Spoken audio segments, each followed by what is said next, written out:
Something unusual is unfolding beneath the surface of the global economy. For decades, a silent engine powered the world. One system, one direction, almost unquestioned. But now subtle shifts are appearing. Decisions are being made behind closed doors. Old assumptions are quietly being challenged. Nations that once relied on a single playbook are beginning to move differently, more cautiously, more deliberately. Policies are changing, alliances are being reconsidered. There is a growing sense that the rules which shaped the last era may no longer apply in the same way. And at the center of it all lies a paradox. One so significant that it could redefine how global system works. What changed and why now?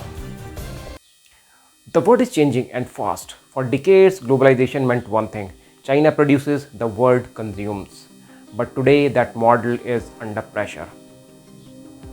The United States is imposing tariffs and reshoring industries. France and parts of Europe are pushing for strategic autonomy. India is promoting domestic manufacturing. Through policies like PLA scheme across the globe, a new theme is emerging: protectionism. Countries are prioritizing self-reliance over efficiency. And in this new world, China's biggest strength, its massive production capacity, may have become its biggest challenge. So what was China's old growth model? China's rise was built on a simple but powerful formula: manufacture at scale, export aggressively, and reinvest the profits into infrastructure and industry. This made China the factory of the world. But here is the catch: this model depends heavily on global demand. If the world buys less, China's system begins to strain. And that's exactly what seems to be happening now. And what is the demand constraint for China? The key idea from the analysis is this: China is not facing a supply problem, it's facing a demand constraint. China can produce more than ever before, its factories are efficient, its supply chains are unmatched, and its technological capabilities are improving. But demand, both domestic and global, is not keeping up. In fact, weak consumer demand has become one of the biggest structural issues in China's economy. Low consumption, cautious households, and a struggling property sector have all contributed to this slowdown. Globally, the situation is not much better.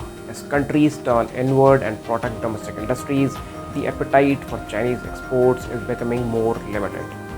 This leads to protectionism rising. Let's look at what's happening worldwide. The United States is actively reshoring manufacturing and restricting Chinese tech access. Europe, including France, is investing in local supply chains and reducing dependency on China. India is incentivizing domestic production to replace imports. This is not temporary, it's a structural shift. Globalization is being replaced by regionalization. And that means fewer markets for China's excess production. And so what is the overcapacity risk for China? When supply exceeds demand, you get overcapacity. Factories produce more than the market can absorb. Prices fall, profits shrink, and economic momentum slows. China is already showing signs of this imbalance. Producer prices have been weak and deflationary. Pressures have persisted for an extended period. To compensate, China has leaned even more on exports, capturing a larger share of global demand. But economists warn that this strategy is becoming harder to sustain. Simply put, the world cannot absorb unlimited Chinese output anymore. So what is the response from China? There is a policy response, shift to domestic demand. China knows this. That's why its latest economic strategy is shifting focus from exports to domestic consumption and innovation. The government is trying to boost spending, improve incomes, and develop sectors like services and technology. But this transition is not easy. Chinese households tend to save more and spend less. Income inequality limits consumption. And structural issues like the property slowdown continue to weigh on confidence. So while the intention is clear, the execution is challenging.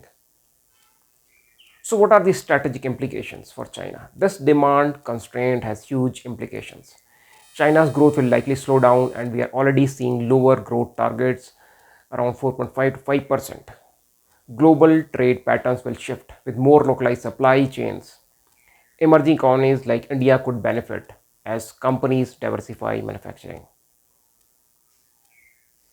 But it also means the global economy could become less efficient with higher costs and slower growth. So, what is the turning point for China? China is not declining, but it is evolving. The old model of produce endlessly, export globally, has hit a natural limit. The new model, driven by domestic demand and innovation, is still being built. The big question is, can China successfully make this transition before the demand constraint slows it down further? Because in the new world of protectionism, demand, not supply, may be the ultimate driver of power. So if you found this analysis useful, don't forget to like, share and subscribe. Let me know your thoughts. Is this the end of globalization as we knew it?